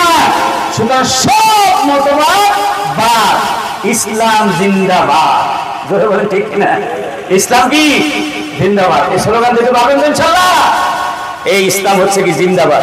সুতরাং রাসূলুল্লাহ সাল্লাল্লাহু আলাইহি সাল্লাম বিবাহ শাদী করেছেন, তার স্ত্রী ছিল, সন্তান ছিল, আত্মীয় স্বজন ছিল, ছিল কিনা? অনেকে আছে কোনো আত্মীয় স্বজনের খোঁজ খবর নেয় না, প্রতিবেশীদের খোঁজ খবর নেয় না। অনেক মানুষ আছে কিনা? আত্মীয় স্বজনের হক আদায় করা ফরজ, অন্যান্য ফরজের মধ্যে এটাও কি একটা ফরজ। আত্মীয় স্বজনের সাথে সম্পর্ক ছিন্নকারী জাহান্নামে চলে যাবে, আল্লাহ লানত তার উপরে। জোরে বলেন নাউযুবিল্লাহ। রাসূলুল্লাহ সাল্লাল্লাহু আলাইহি ওয়াসাল্লাম মুসলমান আত্মীয় তো বটেই, এমনকি অমুসলমান মুশরিক আত্মীয় যারা ছিল তাদেরও খোঁজ খবর নিতেন। সুবহানাল্লাহ। সুতরাং এই আত্মীয় স্বজনের খোঁজ খবর আপনারা নিবেন, তাদের হক কি আদায় করবেন, প্রতিবেশীদের হক আদায় করবেন। রাসূলুল্লাহ সাল্লাল্লাহু আলাইহি ওয়াসাল্লাম ছিলেন উত্তম প্রতিবেশী। রাসূলুল্লাহ সাল্লাল্লাহু আলাইহি ওয়াসাল্লাম বলেছেন যে ওই ব্যক্তি কখনো মুমিন হতে পারে না, ওই ব্যক্তি কখনো মুমিন হতে পারে না যে পেট ভরে খেয়ে নাক ডেকে ঘুম যায়, অজারহু জায়ুনিলা জানবে, অথচ তার প্রতিবেশী ক্ষুধার্ত অবস্থায় সারা রাত ক্ষুধার যন্ত্রণায় ঘুম যেতে পারে না, ছটফট করে। এমন এক প্রতিবেশী রেখে, অসহায় ক্ষুধার্ত প্রতিবেশী রেখে পেট পুড়ে যে খেয়ে ঘুম যায়, সে সত্যিকার মুমিন হতে পারে না।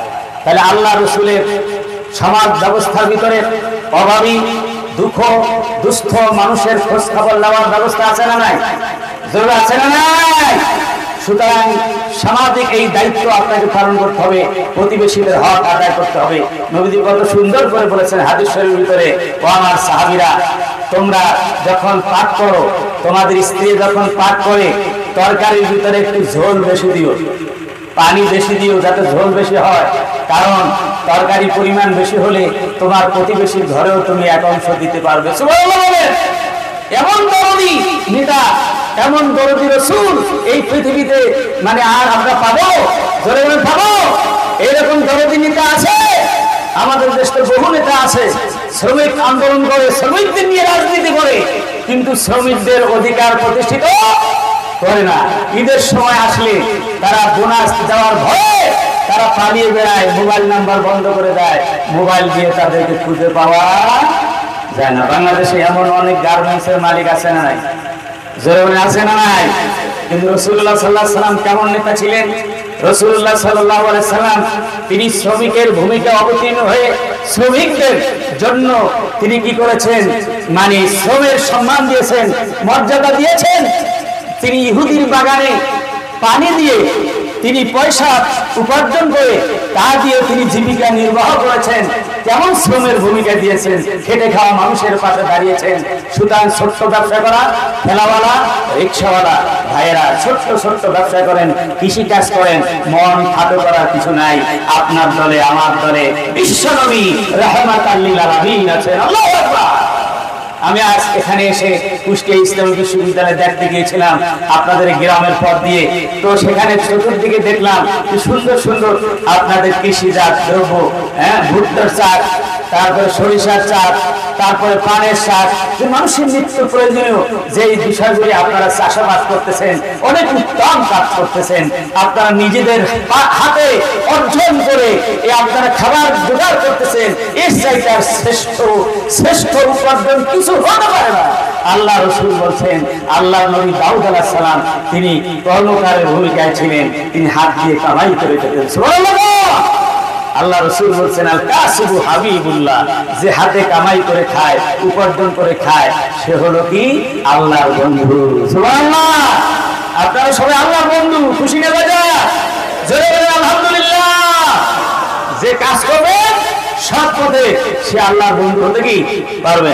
আমার বন্ধুগণ, নবী করিম সাল্লাল্লাহু আলাইহি ওয়াসাল্লাম এভাবে করে তিনি নারীদের জন্য আদর্শ ছিলেন, শিশুদের জন্য আদর্শ ছিলেন, যুবকদের জন্য আদর্শ ছিলেন, বুড়োদের জন্য আদর্শ, শিক্ষকদের আদর্শ, উম্মীদের জন্য আদর্শ, তিনি রাজার জন্য আদর্শ, প্রজার জন্য আদর্শ, তিনি শাসকের জন্য আদর্শ, শাসিতের জন্য আদর্শ, তিনি বিচারকের জন্য আদর্শ, বিচার প্রার্থীর জন্য আদর্শ, তিনি জাতি ধর্ম বর্ণ নির্বিশেষে, শ্রেণী পেশা নির্বিশেষে সমস্ত মানুষের জন্য তিনি আদর্শ ছিলেন। সুবহানাল্লাহ।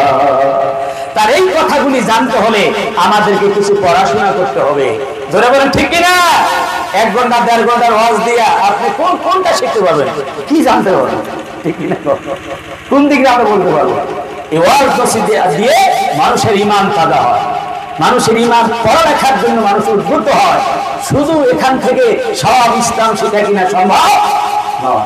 সর্বপ্রথম না বলে শেখো, তুমি পড়ো। নামাজ পড়তে বলেন নাই, রোজা রাখতে বলেন নাই, পর্দা করতে বলেন নাই, এর আগেই বলেছেন তোমরা পড়ো। এই জন্য আগে জানা পরে মানা, জানা ছাড়া আমল করা যায় না, জানা ছাড়া মানা যায় না। এই জন্য আপনারা পড়াশোনা করবেন ইনশাআল্লাহ। কোরআন শরীফ এখন বাংলায় অনুবাদ পাওয়া যায়, হাদিস শরীফ পাওয়া যায়। কোরআন শরীফ একটু তর্জমা রাখবেন ঘরে, হাদিস শরীফ, মিশকাত শরীফ, কমপক্ষে রিয়াদুস সালিহিন 2 খণ্ড পাওয়া যায়, 4 খণ্ড পাওয়া যায়। এই হাদিসগুলি আপনারা ঘরে রাখবেন, মাসালা মাসাইলের কিতাব রাখবেন, নিজেরা পড়বেন, ঘরে তালিমের ব্যবস্থা করবেন, মা বোনরা তালিমের ব্যবস্থা করবেন। এ দিয়েই আপনারা ইসলাম ধীরে ধীরে শিখতে পারবেন। এবং যত জায়গায় মাহফিল হয় সব জায়গায় যাবেন, আর মসজিদগুলিতে আপনারা নিয়মিত যাবেন, জুমার দিনে হাজির হবেন। আর মা বোনদের নামাজ পড়ার জুমার জন্য যদি সম্ভব হয় তাও আপনারা একটা ব্যবস্থা করবেন ইনশাআল্লাহ। এভাবে আমাদেরকে ইসলাম শিখতে হবে। নবী করিম সাল্লাল্লাহু আলাইহি ওয়াসাল্লাম তিনি ছিলেন নারীর অধিকার সংরক্ষণকারী নবী।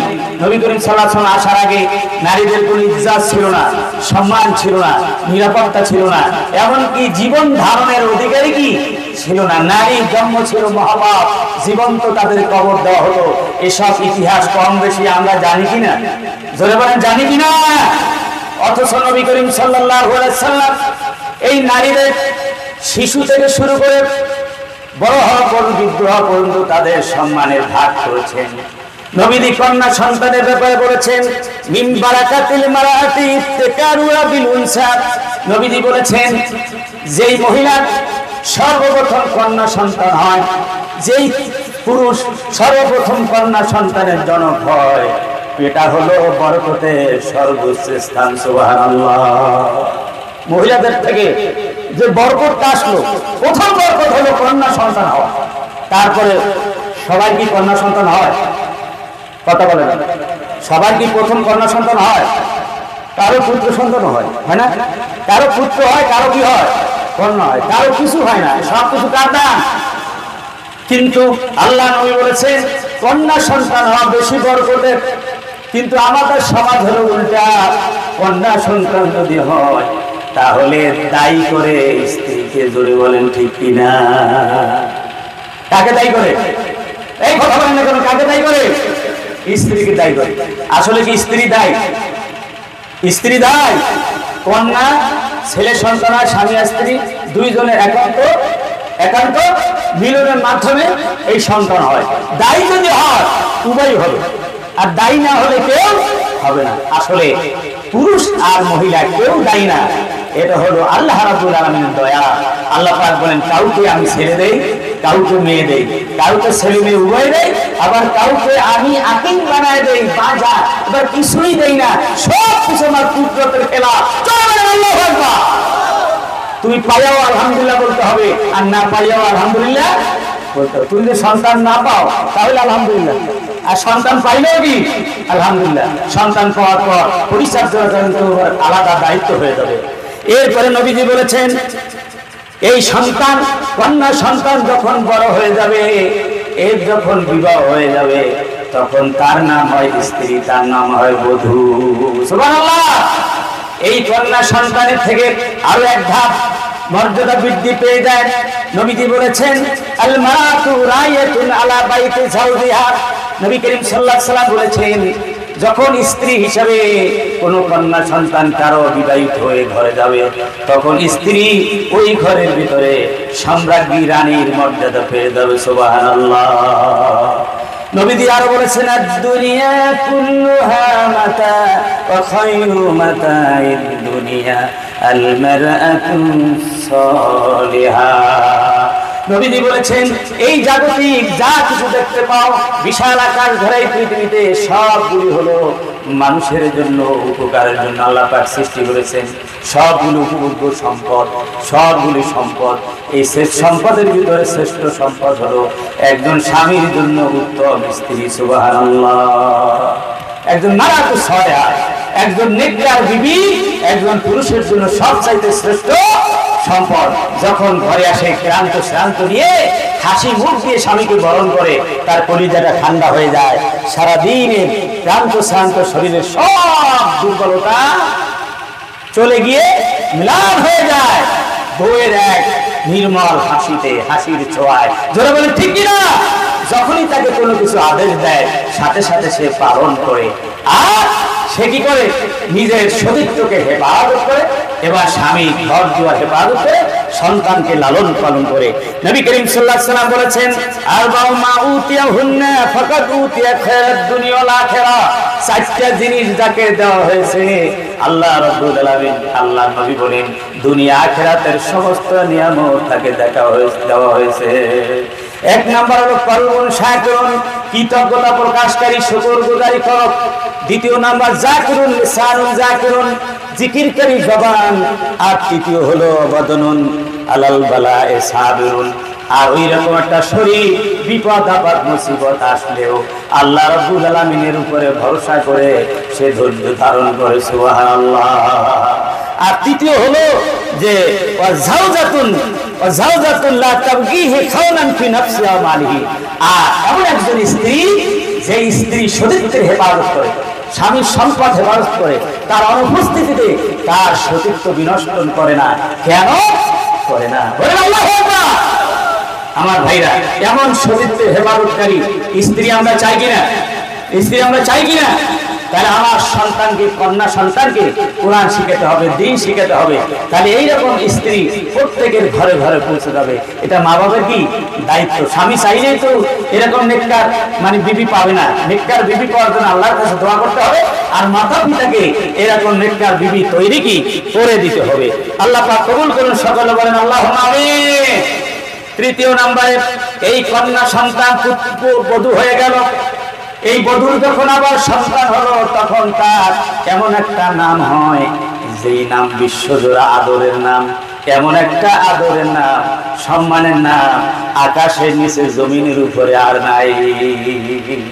ওই মহিলার নাম হয়ে যায় সন্তান ভূমিষ্ঠ হওয়ার সাথে সাথে মা। জোরে বলেন কি? মা। মা লাগতে লাগে একটা অক্ষর, কিন্তু দুনিয়ার শান্তি, সুখ, শান্তি, আনন্দ, উল্লাস সব এই শব্দের ভিতরে ভরা। জোরে বলেন ঠিক কিনা? কখনো কখনো বিপদ মুসিবতে পড়ে মানুষ ও মা বলে ওঠে, ঠিক কিনা? বলা উচিত আল্লাহ, বলা উচিত কি?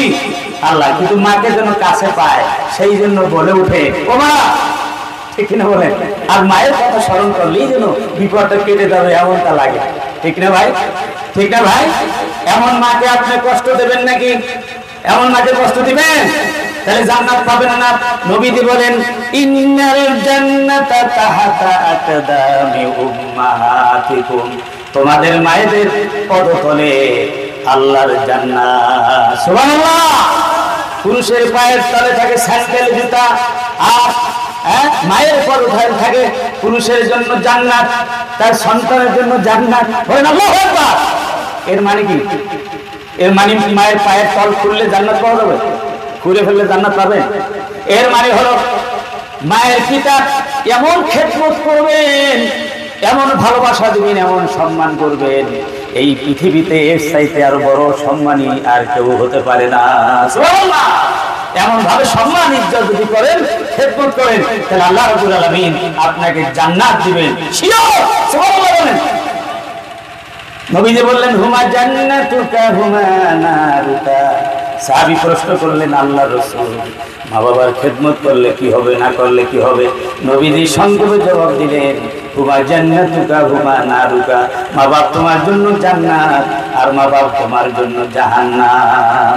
এর মানে হলো মা বাবার খেদমত করে তুমি যদি রাজি খুশি করতে পারো বৈধভাবে, তাহলে তোমাকে আল্লাহ জান্নাত দিয়ে পুরস্কৃত করবেন। আর যদি তাদের খেদমত না করো, না ফরমানি করো, তাহলে তোমার ঠিকানা হবে জাহান্নাম। ভাইরা আমার, এই জন্যে মায়ের খেদমত এবং পিতার খেদমত আমরা বেশি বেশি করবো ইনশাআল্লাহ। মায়েরা আপনাদের সম্মান, মায়েরা যারা পর্দার আলের প্রজেক্টর দিয়ে ওয়াজ শুনছেন, আপনাদের খেদমতে দুই একটা কথা বলি যে আপনাদের অনেক সম্মান বেশি, মায়ের জাতির সম্মান অনেক বেশি। ইসলামের প্রথম মুসলমান হয়েছেন নারী না পুরুষ?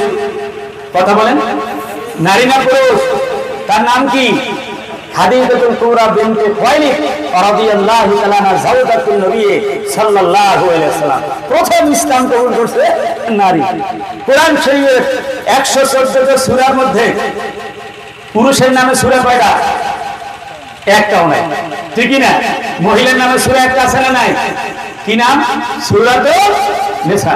এইভাবে যদি আপনি মানে দেখতে যান, মহিলাদের অনেক সম্মান ইজ্জত বাড়বে। সামগ্রিক ভাবে পুরুষের সম্মান, নেতৃত্বের আসন তো পুরুষের আছে, ঠিক না? সেদিক দিয়ে পুরুষের সম্মান তো বেশি, কিন্তু অন্য দিক দিয়ে মহিলাদের সম্মানও কম নয়। সুবহানাল্লাহ বলেন। মহিলারা নবী না, কিন্তু নবীদের পরিচালনার জন্য সব সময় তারা সাহায্যকারী ছিলেন। বিপদ মুসিবতে, এমনকি যুদ্ধের ময়দানে নবীর পাশে দাঁড়িয়ে তারা সাহায্য করেছেন, যুদ্ধ পরিচালনা করেছেন। ভাই আমার, মা বোনেরা, আপনাদের কিছু দায়িত্ব করণীয় আছে। হাদিস শরীফের ভিতরে এসেছে ইজা সাল্লাতিল মারাতু খামসাহা, নবীজি বলেছেন আমার উম্মতের মহিলারা 4টি কাজ যদি করতে পারে তাদের জন্য জান্নাতে যাওয়া সহজ।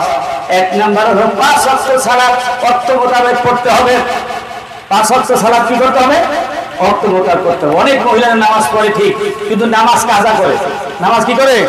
কাজা করে। 2-3 ওয়াক্ত একসাথে মিলিয়ে পড়ে। মনে রাখবেন, বিনা ওজরে 1 ওয়াক্ত নামাজ যদি আপনি তরক করেন, কাজা করেন, 2 কোটি 88 লক্ষ বছর জাহান্নামে থাকা লাগবে। 1 সেকেন্ডে জাহান্নামে থাকা যাবে না। জোরে বলুন, ঠিক কি না? তাহলে নামাজ কেউ কাজা করবেন? পুরুষরাও করবেন না, মা বোনেরাও কি করবেন না? 5 ওয়াক্ত নামাজ যথাযথভাবে করবেন। আর রমজানে রোজাগুলি রাখবেন, ফরজ রোজা। কয়টা? মাস 29 হলো 29টা, 30 হলে কি 30টা। এই রোজাগুলি আপনারা রাখবেন। 3 নাম্বার হলো ওয়াতাহাত বালাহা, আর স্বামীর আনুগত্য করবেন, স্বামীর কথা শুনবেন, স্বামীর কথা মানবেন। স্বামীর কথা মানা কি ফরজ, যতক্ষণ পর্যন্ত আল্লাহ আল্লাহ রাসূলের বিধানের ভিতরে থেকে আপনাকে কি করে মানে হুকুম করে। এরপরে আর কি ওয়াহসানাত ফরজাহা, আর আপনার সতীত্বকে হেফাজত করবেন, পর্দায় থাকবেন। এই 4টা কাজ যদি আপনি করতে পারেন, নবীজি ঘোষণা করেন যে ফালতাদখুল মিন আইয়াবিল জান্নাতে শাহ, জান্নাতের 8টি দরজা দিয়ে আপনি যে কোনো দরজা দিয়ে আপনি জান্নাতে চলে যেতে পারবেন, আপনার জন্য জান্নাত খোলা থাকবে। জোরে বলেন আল্লাহু আকবার। আমার মা বোনেরা, এই 4টে কাজ করুন। 5 ওয়াক্ত নামাজ, রমজানের ফরজ রোজা, স্বামীর আনুগত্য, আর হলো সতীত্বের হেফাজত, পর্দায় থাকা। এই 4টি কাজ যদি করতে পারেন, আপনার জন্য হলো জান্নাত সহজ। বাকিগুলি হচ্ছে এর আনুষঙ্গিক। এইটা হলো প্রধান আপনার কি দায়িত্ব। এরপরে আমি পুরুষ ভাইদেরকে বলবো যে শুধু মহিলারা আপনাদের আনুগত্য করবে, স্ত্রী আনুগত্য করবে, আপনাদের কিছু দায়িত্ব আছে না নাই? আছে না নাই? আপনি যা খাবেন স্ত্রীকে তা খাওয়াবেন, আপনি যে মানের পোশাক পরবেন সেই মানের পোশাক আপনি দিবেন, আপনি স্ত্রীকে দিবেন। নবীজির কথা, যে মানের বিছানায় শুইবেন সেই রকম মানের বিছানায় স্ত্রীকে শোয়াবেন, এবং ভদ্রসূচিত ভাবে কথা বলবেন, সুন্দর নামে তাকে ডাকবেন, তাকে অভদ্রভাবে ডাকবেন না, এবং চেহারার উপরে আঘাত করে কখনো মারবেন না। সুবহানাল্লাহ।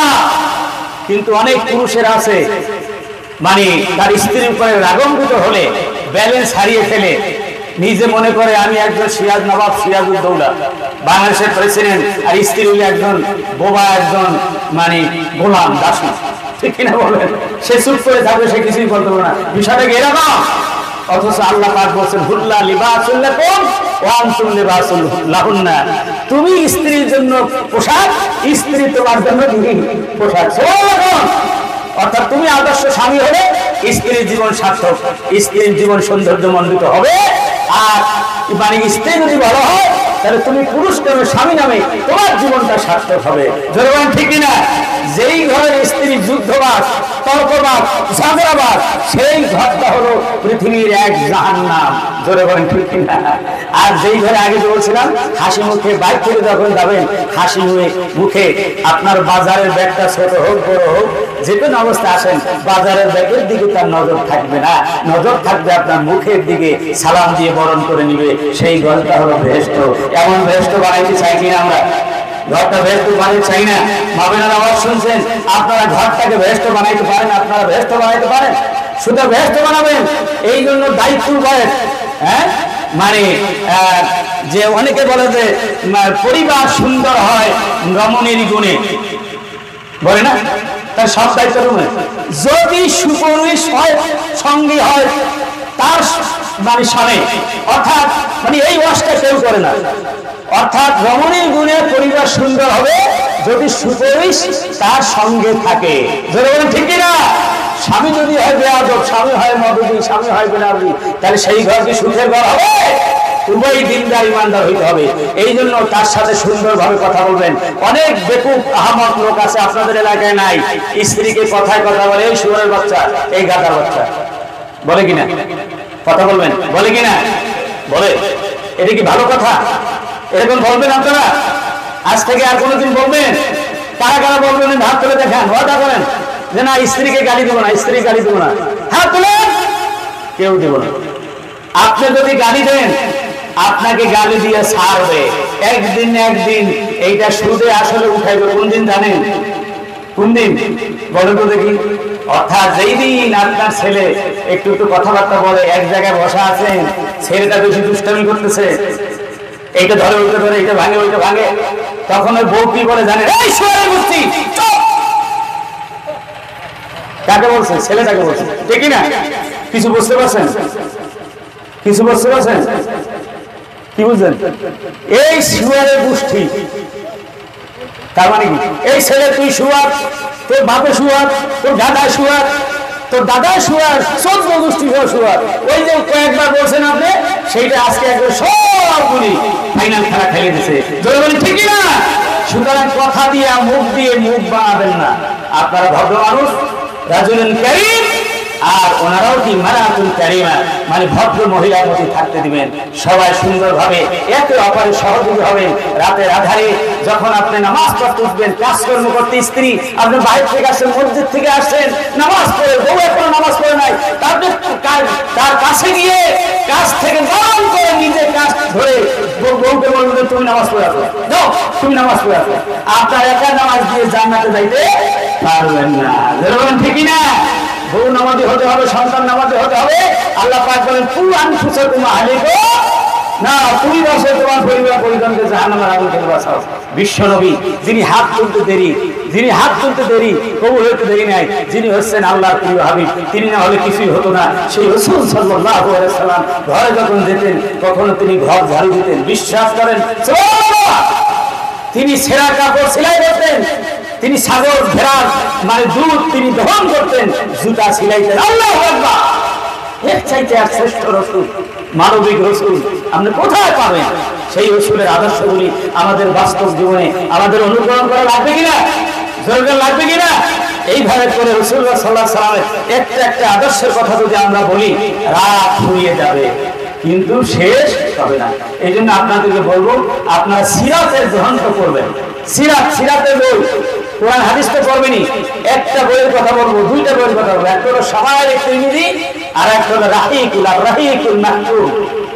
1100 ক্লাস মানে পাণ্ডুলিপির মধ্যে যারা রাবেতা আলম ইসলামের আয়োজিত মানে প্রতিযোগিতায় যারা ফার্স্ট হয়েছে, লেখকের বই, সেই বইটার নাম কি? মুবারকপুরের বই। এই বইটা হচ্ছে রাহিকুল মাকতুম, এটা বাংলা পাওয়া যায়। এই রাহিকুল মাকতুম আপনারা কিনে পড়বেন।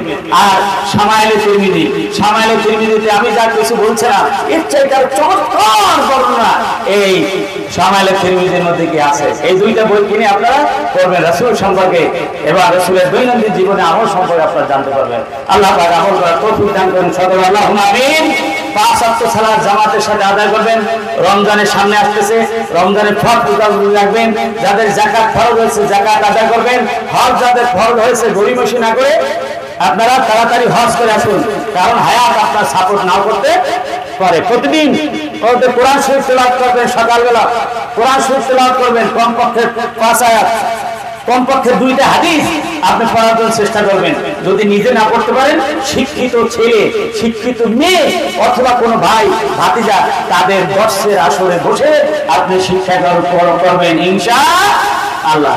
আর প্রতিটি নামাজের পরে দোয়া মাসুরা যেগুলো আছে সেগুলো শিখে আপনারা পড়বেন। আর স্ত্রীকে পর্দায় রাখবেন, ঘুষ সুদের লেনদেন করবেন না, প্রতিবেশীদের হক আদায় করবেন। এসব বিষয় নিয়েই আমরা আজকের আলোচনা করেছিলাম। আর সর্বশেষ যেটা বলবো সেটা আবারও বলি যে আমাদের ঐক্যবদ্ধ হওয়ার সময় এসেছে। দলমত নির্বিশেষে সকলে ঐক্যবদ্ধ হব। আমরা সমস্ত তন্ত্র মন্ত্র দেখেছি, ঠিক কিনা?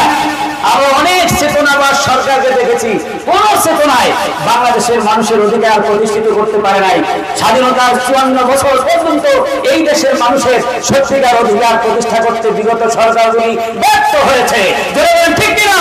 সুতরাং আমাদের 2024 সালের 5ই আগস্টের এই স্বাধীনতা কারো দয়া এসে নাই। এদেশের ছাত্র জনতার অকুত ভয়ে তার জীবন বাজি রেখে এই মানুষের অধিকার প্রতিষ্ঠার জন্য কেবল একটা নির্বাচনের জন্য তারাই আন্দোলন করেন নাই, মানুষের অধিকার প্রতিষ্ঠার জন্য বিগত সময়ের সরকারগুলির সিস্টেম পরিবর্তন করার জন্য এই আন্দোলন করে তারা বিজয় অর্জন করেছে। এই স্বাধীনতা কিয়ামত পর্যন্ত এই দেশের মানুষের অধিবাসীদের কল্যাণের জন্য হেফাজত হয়, সেজন্য আল্লাহর কাছে দোয়া করতে হবে এবং আমাদের ঐক্যবদ্ধ থাকতে হবে। জোরে বলেন ঠিক কিনা আমার ভাইরা? সুতরাং এবার আমরা দেখতে চাই, অনেক তন্ত্রমন্ত্র অনেক চেতনাবাদ সরকার দেখলাম, এবার আমরা দেখতে চাই কোরআনের সরকার। জোরে বলেন ঠিক কিনা? একবার যদি কোরআন আমরা সংসদে নিতে পারি, কিভাবে মদিনার সনদ দিয়ে কোরআন দিয়ে আল্লাহ রাসূল বিশ্বকে চমকিয়ে দিয়েছিল। যে সময় রোম সম্রাট, পারস্য সম্রাট তারা ছিল মহাপরাশক্তি, সেই সময় তাদেরকে পরাস্ত করে বিশ্বনবী জনাব মুহাম্মদ রাসূলুল্লাহ সাল্লাল্লাহু আলাইহি ওয়াসাল্লাম একটি আদর্শ সুন্দর সমাজ রাষ্ট্র ব্যবস্থা কায়েম করেছিলেন এই কোরআন দিয়ে। আজ বাংলাদেশের 18 কোটি মানুষ, 16 কোটি মুসলমান যদি সংসদে আমরা এই কোরআন পাঠাতে পারি 300 লোকের মাধ্যমে, তাহলে বাংলাদেশের সেই কোরআনী সমাজ কায়েম হবে। এই কোরআনী সমাজ কায়েম হবে, নারী পুরুষ সহ, শিশু সহ, শ্রমিক সহ সকল শ্রেণী পেশার মানুষ তাদের অধিকার ফিরে পাবে। এই দেশটা হবে জান্নাতি দেশ। আল্লাহ রাব্বুল আলামিন সবাইকে সঠিক বুঝ দান করুন, অনুগ্রহণ করার তৌফিক দান করুন। আল্লাহ পাক আমাদের আমল করার তৌফিক দান করুন। সকলে বলে আমরা আল্লাহুম্মা আমিন।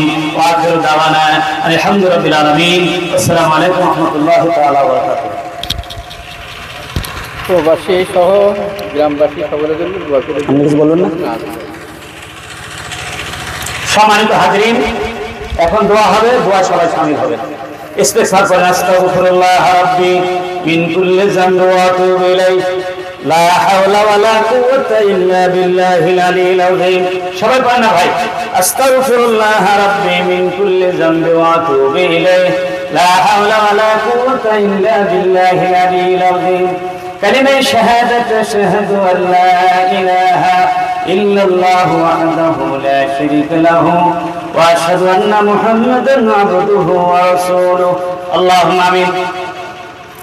আলহামদুলিল্লাহি রাব্বিল আলামিন ওয়া আকিবাতুল লিল মুত্তাকিন ওয়াসসালাতু ওয়াসসালামু আলা আশরাফিল আমবিয়া'i ওয়াল মুরসালিন ওয়া আলা আলিহি ওয়া আসহাবিহি আজমাইন। ربنا ظلمنا أنفسنا وإن لم تغفر لنا وترحمنا لنكونن من الخاسرين. ربنا فاغفر لنا ذنوبنا وكفر عنا سيئاتنا وتوفنا مع الأبرار. ربنا وآتنا ما وعدتنا على رسلك ولا تخزنا يوم القيامة إنك لا تخلف الميعاد. রব্বুল আমিন পাঁচকমলাপুর গোপালনগর শেখপাড়া যুব সমাজ প্রবাসী এলাকাবাসী উদ্যোগে আয়োজিত এই বিশাল তাফসীরুল কোরআন মাহফিলে দীর্ঘক্ষণ আলোচনা করার পরে গভীর রজনীতে তওবা করে তাসবিহ ঈমান করে আল্লাহ গো আপনার শাহী দরবারে হাত তুলেছি মাবুদ, দয়া করে মেহেরবানি করে আমাদের হাত তুলি কবুল মঞ্জুর করে দিন। রব্বুল আলামিন আমরা জীবনে অসংখ্য গুনাহ করেছি মাবুদ, গুনার দিকে তাকাইলে মাফ চাইতে বড় লজ্জা হয়। আল্লাহ তুমি পবিত্র কোরআনে বলেছো লা তাকনাতু মির রাহমাতিল্লাহ, বান্দারে যারা সীমা লঙ্ঘন করেছো, নিজেদের সত্তার উপরে গুনাহ খাতা করে ফেলেছো, তোমরা নিরাশ হয়ে যেও না। আমি রহমান রহিম, আমি গফুর গাফফার, তোমার জিন্দেগীর গুনাহগুলি আমি ক্ষমা করে দিতে পারি। আল্লাহ গো তোমার সেই ঘোষণা সান্বিত হয়ে গভীর রজনীতে গুনাহ বোঝা মাথায় নিয়ে আল্লাহ রহমতের আশায় মাগফিরাতের আশায় আল্লাহ ফকিরের মতো দুখানা হাত তোমার কুদরতি দরবারে তুলে ধরেছি। আল্লাহ দয়া করে মেহেরবানি করে আমাদের জিন্দেগি গুনাহগুলি মাফ করে দাও। রব্বুল আলামিন আজকের মাহফিলে শুরু থেকে এই পর্যন্ত ওলামা ইকরাম যত কথা বলেছেন, আল্লাহ কোনো ভুল কথা হয়ে থাকলে তা স্মৃতি থেকে মিটাইয়া দিও। আমলযোগ্য আল্লাহ যে কথাগুলি আমরা বলেছি সেই কথাগুলি মনে রেখে আমাদেরকে সবাইকে আমল করার তৌফিক দিয়া দিও। রব্বুল আলামিন আজকের এই মাহফিল এই এলাকাবাসীর জন্য হেদায়েতের জরিয়া বানাইয়া দিও। আজকের এই মাহফিলে খায়ের বরকত ফজিলাত প্রতিটি ঘরে ঘরে পৌঁছাইয়া দিও। আল্লাহ আজকের এই মাহফিল কিয়ামতের ময়দানে যেই দিন কেউ হবে না, সেদিন এই মাহফিল আমাদের সকলের জন্য নাজাতের জরিয়া বানাইয়া দিও। রব্বুল আলামিন মাহফিলের আলোচনা করা, আয়োজন করা, শোনা বলা, জিকির আজকার তাসবিহ তাহলিল যা কিছু আমরা পড়েছি, এতে করে খুশি হয়ে যে সওয়াব বিনাত করবেন, লক্ষ কোটি গুণ বৃদ্ধি করে তামাম সবটুকু হুজুর নূর সাল্লাল্লাহু আলাইহি ওয়াসাল্লামের রওজাতে সোনার মদিনায় পৌঁছায় দিন। তামাম আম্বিয়াম সাহাবায়ে কেরাম আউলিয়া কেরাম মুমিনিন মুমিনাত মুসলিমিন মুসলিমাত কবরবাসী হয়েছেন, আল্লাহ গো সকলের আওয়াজ পাকে হাদিয়া পৌঁছায় দিন। আল্লাহ আমরা যারা হাত তুলেছি, আমাদের মা বাপ দাদা দাদি নানা নানি শ্বশুর শাশুড়ি, আল্লাহ তাআলা প্রিয়জন আপনজন পাড়া প্রতিবেশী মুসলমান যারা দুনিয়া থেকে বিদায় হয়ে গেছেন, আল্লাহ সকলের আওয়াজ পাকে হাদিয়া পৌঁছায় দিন। রব্বুল আলামিন এই এলাকার যুব সমাজ, আল্লাহ প্রবাসী ভাইয়েরা কত কষ্ট করে টাকা পয়সা অর্জন করে প্রবাস থেকে এলাকাবাসীকে ভোলেন নাই। আল্লাহ যুব সমাজ এবং প্রবাসী ভাই এলাকাবাসী আল্লাহ একত্রিত হয়ে যৌথভাবে এই মাহফিলের আয়োজন করেছেন। মাবুদ প্রত্যেকের মনের আশা পূরণ করে দিও। আল্লাহ প্রত্যেকের পেশাগত জীবনে খায়ের ও বরকত দান করো। আল্লাহ যুবক ভাইদেরকে আল্লাহ রব্বুল আলামিন হযরত আলীর মতো, হযরত ওমরের মতো আল্লাহ ইসলামের জন্য সৈনিক হিসেবে কবুল ও মঞ্জুর করে দিও। রব্বুল আলামিন আয় আল্লাহ যারা চাকরি করেন চাকরিতে বরকত দিয়ে দিও, যারা ব্যবসা করেন ব্যবসায় বরকত দিয়ে দিও, যারা কৃষিকাজ করেন তাদেরকে কৃষিকাজে বরকত দিয়ে দিও, যারা বেকার আছেন তাদের সম্মানজনক কর্মসংস্থানের ব্যবস্থা করে দিও। আল্লাহ ছাত্রদের লেখাপড়ার বরকত দিয়ে দিও।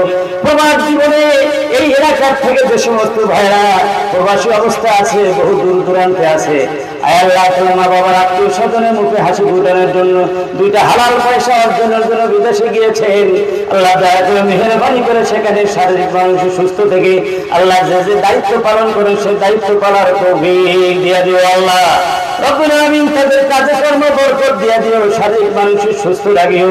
আবার যত সময় আল্লাহ তার মা বাবা আত্মীয় স্বজনের কাছে ফিরে আসতে পারে তৌফিক দিয়ে দিও। আল্লাহ রব্বুল আলামিন এলাকাবাসীর ভিতর হৃদ্যতা মহব্বত ভালোবাসা পয়দা করে দিও, হিংসা হানাহানি দূর করে দিয়ে সকলের ভিতরে মিল মহব্বত পয়দা করে দিও। এক পরিবারের সন্তান এলাকার মানুষগুলি সবাই যেন সুন্দরভাবে বসবাস করতে পারে তৌফিক দিয়ে দিও। আল্লাহ মা বন্ধুর রহমত নাযিল করো। আয় আল্লাহ দাম্পত্য জীবনে সুখ শান্তি সমৃদ্ধি দান করো, স্বামী স্ত্রী হিসেবে একটা পরিপূর্ণ অধিকার আদায় করার তৌফিক দান করো, সন্তানদেরকে মা বাবার খেদমত করার তৌফিক দান করো, মা বাবাদেরকে সন্তানদেরকে লালন পালন করে সুসন্তান হিসেবে গঠন করে জাতিকে উপহার দাও তৌফিক দিয়ে দিও আল্লাহ। ঋণগ্রস্ত ব্যক্তিদেরকে ঋণ পরিশোধ করার তৌফিক দিয়ে দিও। এই বছর যারা হজে যাবেন যত সময় আল্লাহ তারা হজে যেতে পারে তৌফিক দিয়ে দিও আল্লাহ। আল্লাহ আমাদের প্রিয় জন্মভূমি এই বাংলাদেশের স্বাধীনতা সার্বভৌমত্ব কিয়ামত পর্যন্ত এই দেশের অধিবাসীদের কল্যাণে হেফাজত করো আল্লাহ। ৭১ যারা জীবন দিয়েছেন মুক্তিযোদ্ধারা, বিশেষ করে আল্লাহ ২৪-এ যারা জীবন দিয়ে দেশকে স্বাধীন করেছেন ছাত্র জনতা, আল্লাহ সকলকে শাহাদাতের উচ্চ মর্যাদা তুমি দান করে দিও। আল্লাহ শহীদ পরিবারের রহম নাযিল করো, ছেলে হারানো স্বামী হারানো আত্মীয় স্বজন হারানোর বেদনায় তাদেরকে সবরের জামিন এখতিয়ার করার তৌফিক দিয়ে দিও আল্লাহ। যারা পা হারিয়েছে, চোখ হারিয়েছে, হাত হারা হয়েছে, আল্লাহ আহত হয়ে হাসপাতালে আছে, ঘরে আছে, তাদেরকে অতি সত্বর সুস্থ হয়ে স্বাভাবিক জীবনে ফিরে আসতে পারে তৌফিক দিয়ে দিও আল্লাহ।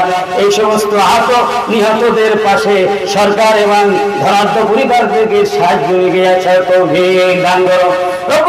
আমাদের প্রিয় জন্মভূমি বাংলাদেশকে সব রকম আফাত বলিয়ার থেকে হেফাজত করো। সারা বিশ্বে নির্যাতিত নিপীড়িত শোষিত বঞ্চিত আয় আল্লাহ, বিশেষ করে আল্লাহ ফিলিস্তিনের গাজার মজলুম মুসলমানদের জন্য তুমি হামি এবং নাসির হয়ে যাও। গভীর রজনীতে আল্লাহ তোমার দরবার থেকে হাত দেওয়াতে ইচ্ছে করে না। তুমি এমন আল্লাহ, যত চাইবে তুমি খুশি হও আল্লাহ। তুমি কখনো বেজার হও না, না চাইলে বেজার হও রব্বুল আলামিন। আমরা যা কিছু চাইতে পারলাম আর যা কিছু চাইতে পারলাম না তুমি সব কিছু জানো। আলিমুল বিজাতি সুদূর, যা যা প্রয়োজন যা স্তরিকে আমরা যাইতে পারি নাই, যার যা লাগে সব কিছু দয়া করে গভীর রাত্রিতে সবাইকে তুমি সম্মানিত করে দিও। এই বিশ্বাস নিয়ে আমরা হাত নামাচ্ছি আল্লাহ। আমাদের নাপাক জবানের কথাগুলো বললাম তোমার নবীর উম্মত হিসেবে আল্লাহ, কথাগুলি তুমি কবুল ও মঞ্জুর করে নিয়েছো। রব্বানা তাকাব্বাল মিন্না ইন্নাকা আনতাস সামিউল আলিম ওয়া তুব আলাইনা ইন্নাকা আনতাত তাওয়াবুর রহিম।